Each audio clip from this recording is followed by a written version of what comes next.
Bangabandhu gold cup টুর্নামেন্টটিকে নিয়ে এবং বেগম ফজিলাতুন্নেসা মুজিব টুর্নামেন্টটিকে নিয়ে যেটা আমাদের প্ল্যান সেটা হচ্ছে আমরা যাতে গ্রিনিস ওয়ার্ল্ড বুকে আমরা নাম লেখাতে পারি সেই চেষ্টাটুকুই আমরা আসলে এখনও করে যাচ্ছি।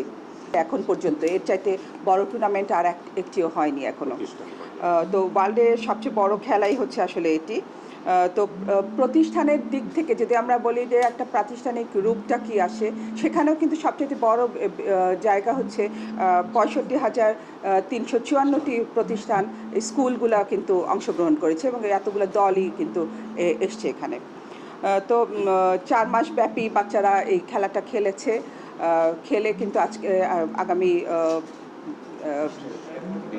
20 তারিখ শনিবার দিন আমাদের এই খেলাটা অনুষ্ঠিত হতে যাচ্ছে।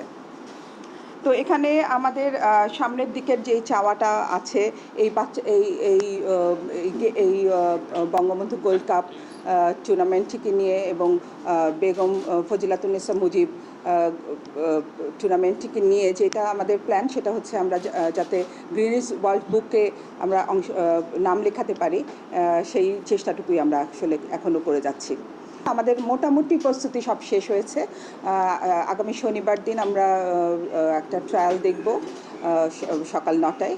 যদি আপনাদেরকে আমন্ত্রণ জানাই, যারা বাচ্চারা আসবে এখানে ট্রায়াল দেখতে, আপনারা যদি আসেন তাহলে আমি আপনাদেরকে আমন্ত্রণ জানাই যে আপনারা এসে দেখে যেতে পারেন।